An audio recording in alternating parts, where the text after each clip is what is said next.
หลายเดือนบ่หลายปีบ่มันก็เว้าบ่ได้เนาะแม่นคือกับคนสองคนที่เขาดมกันเข้าใจกันแหละก็โอเคแม่นทุกอย่างไวหรือซ่ามันก็ขึ้นอยู่กับคนสองคนเนาะที่ว่าคุยกันเนาะต้องจำกัดบ่ต้องเอาผู้บ่าวทางใดนี่ก็บ่จำกัดเป็นจังใดเอาทางใดก็ได้เบิดนั่นเนาะคนได้เข้ามาเปิดภาพมากามาพบพอกับผู้สาวโสดหน้าใหม่เนาะทางเสมอเองก็มาเป็นครั้งแรกหรือครั้งที่อีกเนาะก่อนอื่นทางเสมอเองก็สิเข้าไปทักทายทางผู้สาวโสดไปก่อนสบายดีเด้อสบายดีโดยสบายดีเนาะก่อนอื่นทางเสมอนี่ก็สิขออนุญาตถามชื่อเนาะชื่อว่าจังใดก็สบายดีโอ้ชื่อสาวหลาน้อยอายุจักปีแล้ว25ปีอายุเพิ่น25ปีอยากถามว่าปัจจุบันเคยแบบว่าเคยสร้างครอบครัวป่ะเมื่อกี้ผ่านมานะบ่เคยผ่านการสร้างครอบครัวมาโอ้เป็นผู้สาวโสดแม่นปัจจุบันนี่ไปเฮ็ดงานหยังซะเฮ็ดเวียกอยู่โรงงานโอ้สาวโรงงานที่นี่เนาะจังว่าขาวไปเลยอยู่เนาะเฮ็ดงานหยังก็ค่อยเนี่ยถามโรงงานมันเกียรติไปเฮ็ดโดนแล้วบ่มาก็ได้2 ปีโอ้พอสมควรอยู่เนาะโดยเงินเดือนเท่าใดก่อนเดือน2 ล้านปลายโอ้2 ล้านปลายก็ถือว่าโอเคอยู่เนาะก็ถือว่าโอเคอยู่ประเทศทางเจ้าเนี่ยมีญาติพี่น้องหลายคนบ่จักคน2 คนแต่ว่าต่างคนดูว่ามีเอื้อยหรือมีอ้ายมีอ้ายแต่ว่าอ้ายสร้างครอบครัวแล้วไปหาเงินโอ้ต่างคนต่างมีภาระต่างคนต่างไปหน้าที่เนาะอาศัยอยู่กับแม่2 คนตลอดโอ้พ่อมันไปใส่เสียโอ้ทางเจ้าคือต้องหาเงินเดือนเลยโอ้ทางเพิ่นเป็นเสาหลักกับว่าแม่เนาะทั้งแม่ทั้งอ้ายเพิ่นมีลูกมีเต้าแล้วบ่มีแล้วแต่ตอนนี้แม่เรียกงานได้2 ปีไปอ๋อโดยก็จะถามเนาะทั้งเจ้าอยู่บ้านได้ก่อนโอ้สวรรค์เขตแต่พอเสียงเพิ่นรู้สึกว่าม่วนเนาะแต่ทำนองเสียงชาวพุทธไทยบ่รู้ว่านั่นน่ะประมาณนี้มั้ยแม่เลยเนาะสาวผู้ไทยเด้อเนาะโอ้ยเนาะในกรณีออกมาที่นี่เนาะออกมาคิดจะเปิดใจป่ะคิดจะเปิดใจเป็นจังไดผู้สาวงามปานนี้บ่มีบ่ผู้บ่าวเนาะมาจีบนะมีอยู่บ่มีอยู่แต่ว่าเขาเจ้ากับเขามาร่มแบบร่มชั่วข้าวอะไรก็เขาบริคิดจริงจังนะเป็นอะไรเนาะแปลว่าคือความหมายบางเทื่อเพิ่นเข้ามามาหยอกมาแซวแต่ว่าบ่ได้ว่าสิมาจริงจังอีหยังคั่นบ่แม่นก็เลยบ่ได้มีคนของใจซ้ำแม่นในการที่ออกมาให้ทางสามมือสัมภาษณ์เลยเนาะต้องจำกัดบ่ต้องเอาอายุผู้บ่าวซ้ำใดอันนี้ก็บ่จำกัดขอแต่คนร่วมกันแล้วแบบมีความจริงใจเข้าใจกันซ้ำนี่ก็พอแล้วบ่จำกัดอายุโดยในการที่คบหาดูใจเนาะสิเอามาเป็นสู่เป็นแฟนนี่นะเฮาต้องสิว่าจังได๋ใช้เวลาโดนบ่ในการสิเป็นสู่เป็นแฟนกันนี่ก็คาดเดาบ่ได้เป็นกับความคนเป็นกับคน2 คนที่แบบเฮาสิร่วมกันอันนั้นก็เฮาว่าเข้าใจกันก็สามารถร่วมกันได้เป็นแฟนกันได้โดยเฮาสิว่าหลายเดือนบ่หลายปีบ่มันก็เว้าบ่ได้เนาะแม่คือกับคน2 คนที่เฮาร่วมกันเข้าใจกันได้ก็โอเคแม่นทุกอย่างไวหรือซ่ามันก็ขึ้นอยู่กับคน2 คนเนาะที่ว่าคุยกันเนาะต้องจำกัดบ่ต้องเอาผู้บ่าวทางใดนี่ก็บ่จำกัดเป็นจังใดเอาทางใดก็ได้เบิดนั่นเนาะคนได้เข้ามา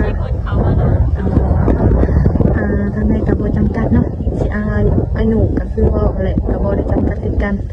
ขอแต่คุยกันแล้วมีความสุขและมีความเข้าใจเนาะทางเจ้าก็คือว่าออกมาเปิดใจ 100% นั่นบ่ ทางเจ้าให้ได้เฮ็ดนาบ่ เฮ็ดได้เย็นหน้า โอ้หลายๆบ่แต่ละปี กะพวกกินประมาณ4-52 โอ้ก็พอบ่ได้ซื้อเนาะ แม่น ซื้อแต่ของกินของกัดว่าซั่นๆเนาะ แม่นแหละ ปัจจุบันนี้เขาวนาแพงเนาะแต่ว่าเฮ็ดนาไว้กินข้าวก็ดีแล้วเนาะ แม่ อืมทางเจ้าก็คิดอยากสิไปหาเงินอยู่ฝั่งไทยอยู่บ่ กะมีความคิดอยากไปอยู่ได้ถ้ามีโอกาส โอ้แต่ว่าปัญหาก็คือต้องมีต้องอยู่กับแม่ก่อนเนาะ แม่ โอ้แม่เพิ่นมีอายุหลายซำใด แม่อายุ55 ปี โอ้เพิ่นก็อายุหลายเนาะเราก็ต้องเบิ่งเพิ่นว่าซั่นๆเนาะเอทางเพิ่นก็เลยแบบว่า ต้องหาเงินเลี้ยงแม่แต่ว่าแม่นเนาะถ้าว่ามีหนุ่มใดสนใจก็สามารถทักมาได้เด้อเนาะทางผู้สาวโสดเพิ่น เป็นคือทางเจ้านี่เนาะแต่ว่าสมมุติคือทางฝ่ายชาย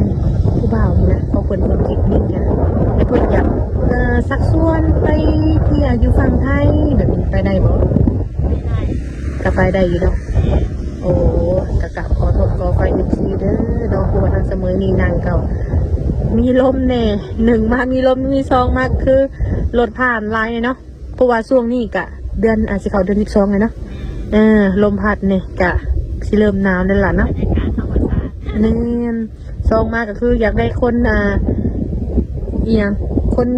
เคียงข้างอะไรเนาะยามหนาวเนาะอยากได้บ่เลย อยากได้ อยากได้เนาะสิเป็นหนุ่มทางใดก็มาลุ้นกันเลยถ้าว่าทางคอมเมนต์ทางสมาชิกบริจาคเนาะสิแจกแต่เพิ่นทักเข้ามาเนาะทั้งสาวโสดนี่เพิ่นมีหยังแหน่แจกหนุ่ม มีแต่ได้เด้อ ๆมีแต่ลายปะโอ้โอเคทางสมาเองก็สิเอาลายผู้สาวโสดเพิ่น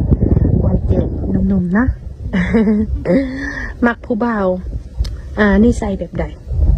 เป็นคนที่แบบว่าเทคแคร์เอาใจเป็นนิสัยแบบความฉางผู้ใหญ่ฮะนะพวกนี้เหงาหลายเกินไป โอ้ทุกคนเนาะก็อยากได้คนที่แบบว่าเขามาในชีวิตก็อยากได้คนที่ว่าจริงจัง แล้วก็จริงใจแล้วก็เทคแคร์คือจะเว้าเลยเนาะ แม่ เพราะว่าเอาคนที่แบบว่ามีค่อนข้างมีอายุเนี่ยก็ดีเขาว่าเนาะ แม่นเพราะว่ามักผู้ชายที่เป็นแบบผู้ใหญ่ อืม เอาใจค่ะแต่ผู้ชายเอาใจ โมเมนต์ว่าใหญ่จะโตเนาะใหญ่ไปทุกอย่างตัวสั้นๆเนาะ เลย เอาบางคนเนาะใหญ่แต่โตแต่ว่าใจน้อยนั่นบ่เลยก็มีหลายกรณีแบบนี้นะเนาะแต่ว่าทางเจ้าเนี่ยก็คือแบบมักผู้ชายแบบว่าเทคแคร์เอาใจอะไรเนาะแพ้ผู้ชายเอาใจทุกคนมันก็ต้องแพ้อยู่แล้วเป็นบ่ แม่น เนาะก็คือว่าทางเพิ่นนี่เปิดโอกาสให้จะเป็นหนุ่มคนใดก็สามารถทักมาได้สมมติว่าทางผู้บ่าวนี่นั่นว่าเพิ่นเคยผ่านการแต่งงานมาแบบนี้นะแต่คนมีลูกมีเต้าแล้วแบบนี้นะทางเจ้าบ่เป็นผู้สาวโสดบ่เคยผ่านการแต่งงานก็สิร่วมได้บ่ ใช่เลย ได้แม่นบ่ แม่น โอ้ก็บ่ได้ติเต็ม พอบตีพ่อเดี๋ยวแยกลูกเต่าเขาคือกัน ลูกเพิ่นก็คือลูกเฮาเลยเนาะ แม่น คนเฮาเนาะก็คือว่าหั่นแหละหักเพิ่นหักพ่อก็ต้องหักลูกเขาแม่นบ่แหละ แม่นทุกคนต้องมีการแบ่งเปลี่ยนเฮาเบิ่งลูกเขาแล้วให้เขามาเบิ่งแม่เฮาสินะช่วย โอ้ กัน เมนมันคือเจ้ามีเหตุผลได้เพราะว่าทางเจ้าก็ต้องมีแม่แม่นบ่แหละที่ต้องเบิ่งแม่นบ่ แม่น ถ้าเขาสิทำคนที่แบบบางคนมีลูกเขาก็ต้องเบิ่งลูกคือจะเว้าเลยเนาะโอ้ก็ตือว่าดีเด้อนี่เนาะมักไปเลินไปเที่ยวอยู่บ่ พ่อบ่ปล่อยไป เป็นจังได๋ เพราะว่าหนึ่งมาแล้วบ่มีคนอยู่นำแม่แต่สองมาเฮาเป็นเสาหลักของครอบครัวเฮาอาศัยแบบว่าหาเงินหลายกว่า คันเฮาสิเอาเงินส่วนนั้นไปเลินไปเที่ยวมันก็เป็นไปบ่ได้เนาะ แม่นแหละเพราะว่าเฮาบ่มีผู้ชายที่แบบว่าสิมาเป็นเสาหลักของครอบครัวให้เฮา ถ้าว่ามีผู้ชายเนาะเพิ่นพร้อมสิเบิ่งแยงเจ้า และพร้อมให้เจ้าปีใจกับเพิ่นแล้วเพิ่นสิมาดูแลเจ้าก็พร้อมนี่บ่ พ่อ พร้อมแม่นบ่ แม่พ่อแม่เขาก็อายุหลายแล้วสินะ เพิ่นก็อยากได้ลูกเคยเด้เนาะ แม่นเป็นคนเกี่ยวเขาด้วย แม่นช่วงนี้ก็เป็นช่วงเก็บเกี่ยวบ่แม่นพี่น้องเอ้ยเนาะแต่ว่าถ้าสมมุตินี่ก็ห่างเกินการถ่ายโดนเติบมันมีโอกาสแล้วเขาแล้วก็เลยมาถ่ายสาวโสดหาสาวโสดให้น้องๆเลยเนาะก็คือว่าทางเพิ่นนี่ก็ต้องการคนที่แบบว่ามาซอย มาเป็นสาระของครอบครัวอีกวัน กะว่าเนาะ แม่นเลย อืมโดยในการที่เพิ่นเปิดใจกับเปิดใจแท้100%เลยพะนี่คือทางภายซ้ายเพิ่นออกมาหลินมาเที่ยวมาหาแบบนี้นะมาได้บ่ ได้ มาได้แม่นบ่ แม่น แต่ต้องนัดกันแม่นบ่ แม่น เนาะต้องนัดก่อนสิมาหาต้องบอกก่อนว่าไอสิมาหาเด้อสิมาเยี่ยมยามมาเที่ยว แม่น ก็ต้องบอกก่อนเนาะ ทำงานก่อนว่าเบิ่งติดตามนึงมาเฮาเป็นเฮ็ดเวียกอยู่โรงงานแน่ว่าเฮาสิมีเวลาว่างพอบ่สินะสิให้เขามาหาสินะ เมนแต่สิ่งสำคัญก็คือว่าให้เนาะเราต้องนัดกันก่อนคันบ่นัดกันนี่ก็มันก็สิแบบว่ามาบ่เห็นมันก็สิอันเป็นอันที่เสียเวลาเนาะ นั่นแหละ บัดนี้คือตั้งเจ้านี่เนาะแบบผักเวียกเฉพาะวันใด เฉพาะแต่วันอาทิตย์ โอ้สอนติดแบบมันนี่ก็คือไปเวียกบอหรือว่าใด มื้อนี้อันขอเพิ่น ๆโอ้ขอบเพิ่น แม่นเลย ขอบเพิ่นออกมาเนาะ ก็เลยออกมาทางผู้สาวโสดเพิ่นก็ปู้เนาะขอบออกมาคักแน่เพื่อสิมาเปิดใจนำสาวเมยเพื่อไปหาอันผู้บ่าวเขาเลยเนาะผู้บ่าวสุดยาเด้มักบ่ ได้เบิด ได้อยู่บ่ โดย โอ้ทาง FC ของสาวเมยก็มีสิทธิ์หลายคนอยู่เด้อเนาะเพราะว่าบางคนทางกรณีทางสาวเมยเองก็ถ่ายคลิปหั่นน่ะส่วนหลายเพิ่นน่ะสิว่าบ่มักเด้อผู้บ่าวที่ว่าสูบยาแบบนี้นะก็คือทางเจ้านี่ได้เนาะ ได้เพราะว่าคนเฮามันเลือกบ่ได้เด้ เนาะ ขอจะเป็นคนดี แม่นคนเป็นคนดีคนจริงใจแหละพอแหละโอเคแหละสำนัก เรื่องสูบยามันก็เป็นเรื่องธรรมชาติเนาะ แม่น หาสิไปหามกีดกันเขาเจะก็เป็นไปบ่ได้เนาะ แม่นเลย กินเหล้ากินเบียร์ได้ซะ กินเหล้ากินเบียร์ก็โอเคเพราะเฮาเองก็มาม่วนคือกัน แม่นเนาะเฮาก็สิไปบังคับหรือว่าไปจำกัดทุกอย่างมันก็เป็นไปบ่ได้เนาะ แม่น เพราะว่าสมัยนี้มันก็เป็นสังคมยุคใหม่แล้วเนาะเฮากินพอประมาณนั่นแหละก็จะไปกินเกินว่าซั่นๆเนาะ แม่นทุกคนต้องมีสังคมสินะ แม่นแต่ว่าสังคมมันแตกต่างกันหรือว่าอะไรเนาะทุกคนเนาะก็บ่เป็นหยัง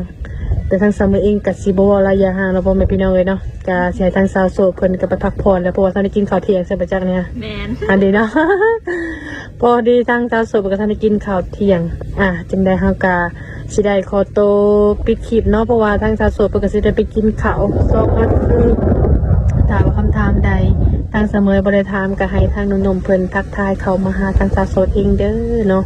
ก่อนอื่นทางเสมอเองก็สิขออนุญาตปิดคลิปก่อนเนาะโดยสบายดีเด้อโดย